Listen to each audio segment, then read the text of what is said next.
ఎత్తి స్తోత్రం చెప్తాం. హల్లెలూయా హల్లెలూయా. దేవుని ఘనమైన అతి శ్రేష్టమైన పరిశుద్ధమైన నామం పేరట దేవుని నామానికి మహిమ కలుగును గాక.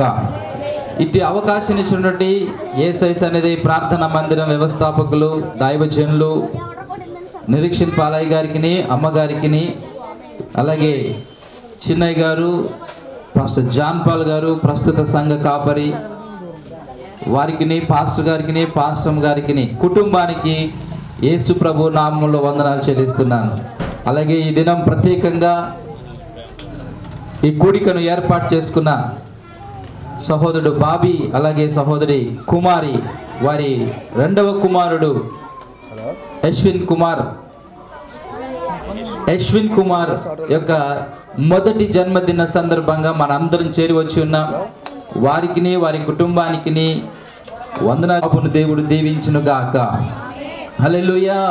చదవగలరా? ద్వితీయోపదేశ కాండం 2వ అధ్యాయం 7వ వచనం.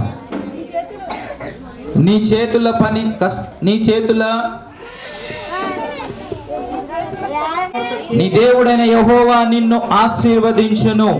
అలాగే నీ దేవుడైన యెహోవా నీకు తోడై ఉన్నాడు, నీకేమీ తక్కువ కాదు. కాబట్టి ప్రియ దైవజనమా, దేవుని వాగ్దానం, దేవుడు తన వాక్యములో మనతో మాట్లాడుతున్నాడు.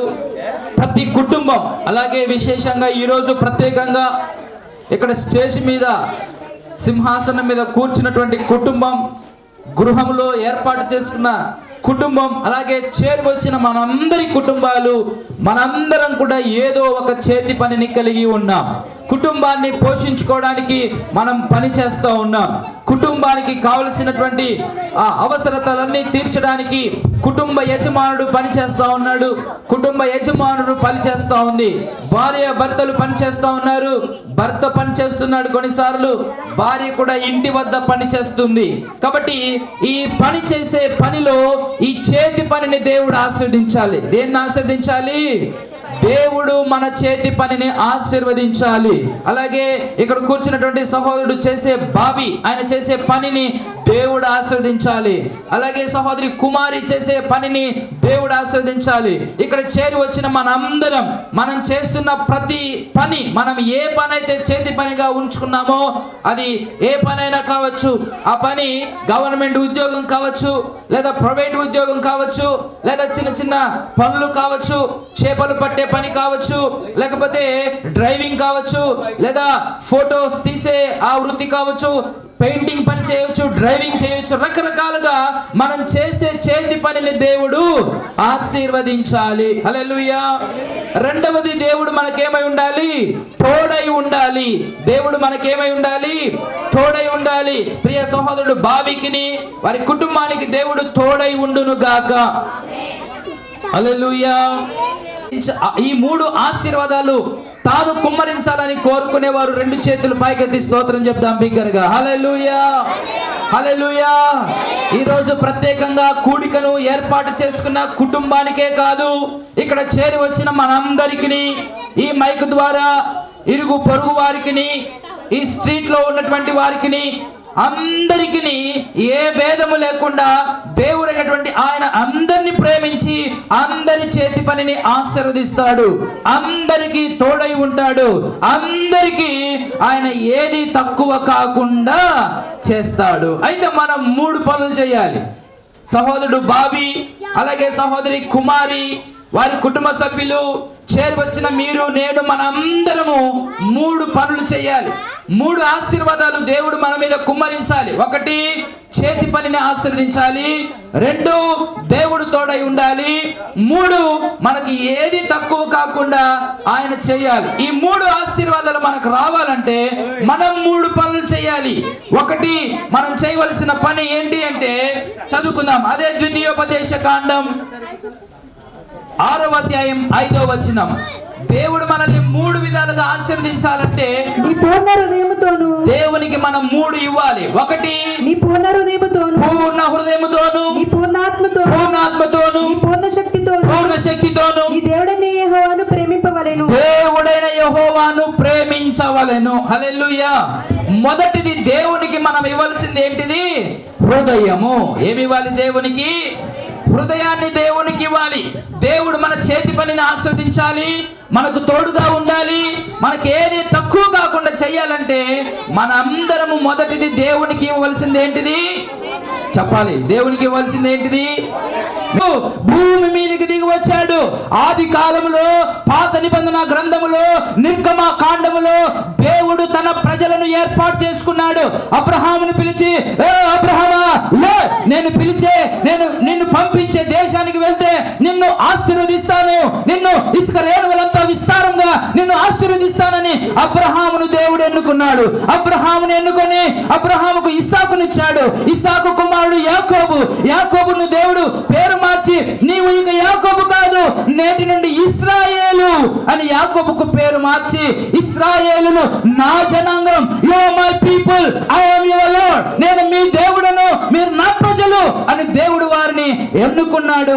వారిని ఆశీర్వదించడానికి తన ప్రజలుగా యాకోబు సంతానాన్ని, అబ్రహాము సంతానాన్ని దేవుడు ప్రత్యేకపరిచాడు. ప్రత్యేకపరుచుకున్నటువంటి ఈ ప్రజలు ఐగుప్తు దేశానికి యోసేపును బట్టి వెళ్ళారు. యోసేపును బట్టి వెళ్ళినటువంటి 72 మంది లక్షల మందిగా విస్తరించారు. యోసేపు కాలం తర్వాత, యోసేపు చనిపోయిన తర్వాత, యోసేపును అభిమానించినటువంటి రాజు చనిపోయాడు. యోసేపు తెలియని రాజు పరిపాలించడం ప్రారంభించినప్పుడు వీళ్ళందరూ బానిసలుగా చేయబడ్డారు. 72 మంది వెళ్ళినటువంటి వీరు, లక్షల మంది అయినటువంటి వీరు ఏం చేయబడ్డారంటే బాధపరచబడ్డారు. నిర్గమాకాండము 3వ అధ్యాయము చదువుదామా? నిర్గమాకాండం 2వ అధ్యాయం 7వ వచనాన్ని, నా ప్రజల బాధను, ఏముంది అక్కడ? ఐగుప్తులో ఏముంది? ప్రజలు బాధను అనుభవిస్తున్నారు. బాధను నిశ్చయముగా చూచి తిని, పనులలో తమ్మును కష్టపెట్టు వారిని బట్టి వారు పెట్టిన మొర వింటిని, వారి దుఃఖములు నాకు తెలిసై ఉన్నవి. కాబట్టి ఐగుప్తీయుల చేతిలో నుండి వారిని విడిపించుటకు, ఆ దేశముని నడిపించుటకు దిగి వచ్చి ఉన్నాను. హల్లెలూయా. చప్పట్లు కొట్టి దేవునికి స్తోత్రం చెప్తామా? హల్లెలూయా. దేవుడైనటువంటి ఆయన, సృష్టికర్త అయినటువంటి ఆయన, తనకు తానుగా పుట్టినటువంటి, తనకు తానుగా ఉద్భవించినటువంటి దేవుడు, తన పోలికలో ఆది మానవుడైనటువంటి ఆదామును సృష్టించి, ఆదాము పడిపోయినటువంటి పాపముల నుండి విడిపించడానికి ఆయన తర్వాత అంతకన్నా ముందుగానే తిరిగి మానవులైనటువంటి మనల్ని రక్షించడానికి, పాపము నుండి విడిపించడానికి ఈ లోకానికి వచ్చాడు. అయితే ఆదాము చేసిన పాపము నుండి తొలగిపోయిన మనం, ఆ తర్వాత ప్రజలు విస్తరిస్తూ ఉన్నారు. విస్తరిస్తూ బానిసలుగా ఉన్నారు. బానిసలుగా ఉన్న వారిని విడిపించడానికి ఆయన దిగి వచ్చాడు. హల్లెలూయా. యేసు ప్రభు లేదా దేవుడైనటువంటి ఆయన, సృష్టికర్త అయినటువంటి ఆయన ఏమైనాడు? దిగి వచ్చాడు. దిగి వచ్చిన ఆయన బాధ నుండి విడిపించడానికి దిగి వచ్చాడు. హల్లెలూయా. హల్లెలూయా. 2 చేతులు పైకెత్తి దేవునికి స్తోత్రం చెప్తాం. హల్లెలూయా. దేవుడైనటువంటి ఆయన దిగి వచ్చాడు బాధ నుండి విడిపించడానికి. అయితే కొత్త నిబంధనలో ఆయనే ఈయన. హల్లెలూయా. ఆయనే ఆ మోషే దైవజనుని దగ్గరకు దిగి వచ్చిన ఆయనే. యోహాను సువార్త 6వ అధ్యాయంలో కూడా ఆయన రాయబడినటువంటి మాట, ఆయన దిగి వచ్చాడు. అక్కడ కూడా చూద్దాం, దిగి వచ్చాడు ఆయన. యోహాను సువార్త 6వ అధ్యాయం 38వ వచనం. 6వ అధ్యాయం 38వ వచనం. అమ్మా, నా ఇష్టమును నెరవేర్చుకొనుటకు నేను రాలేదు, నన్ను పంపిన వాని చిత్తము నెరవేర్చుటకే పరలోకము నుండి దిగి వచ్చాడు. యేసు ప్రభు ఎక్కడి నుండి దిగి వచ్చాడు? పరలోకము నుండి దిగి వచ్చాడు. పరలోకము నుండి ఎందుకు దిగి వచ్చాడు? పాపములను చేయించిన వారిని లేదా పాపులను రక్షించడానికి ఆయన ఈ లోకానికి దిగి వచ్చాడు. పాపుల్ని రక్షించడానికి ఆయన ఎందుకు వచ్చాడంటే, పాపము ఎవరిని పట్టుకుంటది? పాతాళము పాపము చేసిన వారిని పట్టుకుంటది. పాతాళములో ఏముంది అంటే ఐగుప్తులో ఇశ్రాయేలు అనుభవించిన బాధ ఉంది. లూకాసు వార్త 16:23 చదువుదాం. లూకాసు వార్త 16:23. అప్పుడతడు పాతాళములో బాధపడుచు కన్నులెత్తి దూరము నుండి అబ్రహాము అతని రొమ్మను ఆనుకొని ఉన్న లాజరును చూచి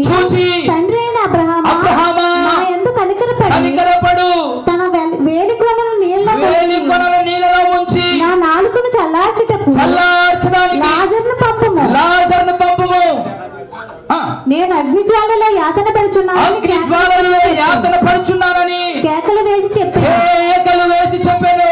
అయ్యా ప్రియ సహోదరుడా, ఓ ప్రియ సహోదరి, అగ్నిగుండంలో బాధ ఉంది, అగ్నిగుండంలో కేకలున్నాయి, అగ్నిగుండంలో యాతన ఉంది. అగ్నిగుండానికి వెళ్తే లేదా పాతాళంలోనికి నీవు వెళ్తే, పాపములోనే నీవు బ్రతికి పాపములోనే నీవు మరణించి పాతాళానికి పొరపాటున వెళ్తే అక్కడ కేకలుంటాయి, అక్కడ బాధ ఉంటది, అక్కడ యాతన ఉంటది. అలాగే ఇంకా మా ఖండంలో ఇశ్రాయేలు ప్రజలు కూడా బాధ ఉన్నారు, వారు కేకలు పెడతా ఉన్నారు, వారు దేవునికి మొర పెడతా ఉన్నారు. ఆ బాధ నుండి, ఆ యాతన నుండి, ఆ కేకల నుండి విడిపించడానికే నిర్గమకాండంలో దేవుడైనటువంటి ఆయన కొండ మీదకి దిగి వచ్చాడు. కొత్త నిబంధనలో సర్వ మానవాళి పాప విమోచన కొరకై యేసుక్రీస్తు ప్రభు పాపులను రక్షించడానికి వచ్చాడు. పాపులను ఎందుకు రక్షించడానికి వచ్చాడంటే, పాపము చేసిన వారిని పాతాళం పట్టుకుంటది. పాతాళంలో ఏముందయ్యా అంటే, పాతాళంలో బాధ ఉంది. పాతాళంలో ఏముంది? పాతాళంలో కేకలున్నాయి. పాతాళంలో ఏముంది? పాతాళంలో యాతన ఉంది. పాతాళంలో ఏముంది? అగ్నిగుండం ఉంది. అగ్ని ఆరదు, పురుగు చావదు. హల్లెలూయా. కొంచెం వంట చేసేటప్పుడు సురుక్కు అంటేనే ఎంత మీరు బాధపడతారు సహోదరులు. వంట చేసేటప్పుడు ఇంకా అగ్నిగుండంలో పడేస్తే అగ్ని ఆరిపోదు, పురుగు చావదు. ఆ బాధ, ఆ యాతన, ఆ కేకలు ధనవంతుడు పెడతా ఉన్నాడు. ఆ పాతాళం నుండి విడిపించడానికే ఆయన దిగి వచ్చాడు. హల్లెలూయా.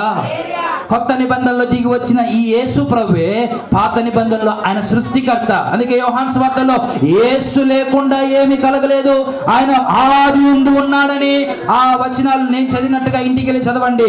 ఇంటికి వెళ్ళి చదివితే మీకు ఇంకా యేసు ప్రభుని గురించి అర్థమవుతుంది. కాబట్టి ఆ పాత నిబంధనలో దిగి వచ్చిన వాడే కొత్త నిబంధనలో ప్రభుని యేసు క్రీస్తు మరియమ్మ గర్భాన జన్మించి దిగి వచ్చాడు. ఎందుకు దిగి వచ్చాడు? అక్కడ వారి బాధ నుండి విడిపించడానికి దిగి వచ్చాడు. ఇక్కడ కూడా బాధ నుండి విడిపించడానికే దిగి వచ్చాడు. ఎక్కడుంది బాధ? పాతాళంలో బాధ ఉంది. పాతాళంలో ఏసీ ఉండదు, పాతాళంలో ఏమీ సురక్షితంగా ఉండదు, పాతాళంలో నెమ్మది ఉండదు, పాతాళంలో ప్రశాంతత ఉండదు, పాతాళంలో సంతోషం ఉండదు, పాతాళంలో ఏడుపు పండ్లు కొరుకుట ఉంటది. ఆ బాధ నుండి విడిపించడానికే యేసు ప్రభు లోకానికి దిగి వచ్చాడు. ఆమేన్, హల్లెలూయా. అయితే నీవు నేను మనము యేసుక్రీస్తు ప్రభును విశ్వసించి పాపముల నుండి విడిపించబడి, అయ్యా నేను పాపిని, అయ్యా నేను పాపిని, నేను పుట్టుకతోటే పాపిని అని ఆయనను నోటితో ఒప్పుకొని హృదయంలో విశ్వసించి ఆయనను సంఘములో చేరి దేవుని సేవకుల ద్వారా దేవుని వాక్యాన్ని వింటూ, దేవుని సేవకులు వారు నడిపించినట్టుగా నడుస్తూ, దేవుని సేవకులు దేవుని వాక్యాన్ని బోధించి మిమ్మల్ని పరలోకానికి నడిపిస్తున్నప్పుడు మీరు దేవుని సేవకులను అనుసరిస్తూ, దేవుని సేవకుని మీరు వెంబడిస్తూ దేవుని రాజ్యానికి వెళ్ళాలి, పాతాళాన్ని తప్పించుకోవాలి. హల్లెలూయా. తప్పించుకుంటామన్న వారు దేవునికి స్తోత్రం చెప్పండి. లేదు లేదు మాకు ఇక్కడ సొంత ఇల్లు ఉందండి, మేము ఈ లోకంలో ఏమైపోయినా మాకు అవసరం లేదు, మాకు సొంత ఇల్లు ఉంది ఇక్కడ అనుకుంటున్నామేమో. సొంత ఇల్లు గింతిల్లు అన్ని ఈ లోకంలో అన్ని కాలిపో. ఆయనకు నీ హృదయాన్ని ఇస్తావా? ఆయనకు నీ హృదయంలో స్థానం ఉందా? ఆయన నీ హృదయంలో తట్టుతా ఉన్నాడు. ఓ నా ప్రియ సహోదరుడా, ఓ నా ప్రియ సహోదరి, నీ హృదయంలో నన్ను చేర్చుకుంటావా ఈ రాత్రి? నీ హృదయంలో నాకు చోటుందా ఓ సహోదరుడా ఈ రాత్రి? ఓ యవన సహోదరి, ఓ యవన సహోదరుడా, ఓ భార్య, ఓ భర్త, ఓ పిల్లలారా, ఓ కోడల, ఓ అత్త, ఓ మామ, ఓ అల్లుడు, కుటుంబ బంధాల్లో ఉన్నటువంటి కుటుంబములారా, దేవునికి మీ హృదయంలో స్థానం ఉందా? దేవునికి మీ హృదయంలో స్థానం ఉందా? దేవుడి రాత్రి మనల్ని ప్రశ్నిస్తా ఉన్నాడు. దేవునికి హృదయంలో స్థానం ఇద్దాం. పాతాళ నాటలు మన వినికిలో దీవించును గాక. హల్లెలూయా. రెండు చేతులు పైకెత్తి స్తోత్రం చెప్దామా? హల్లెలూయా, హల్లెలూయా, హల్లెలూయా, హల్లెలూయా. స్తోత్రం, స్తోత్రం.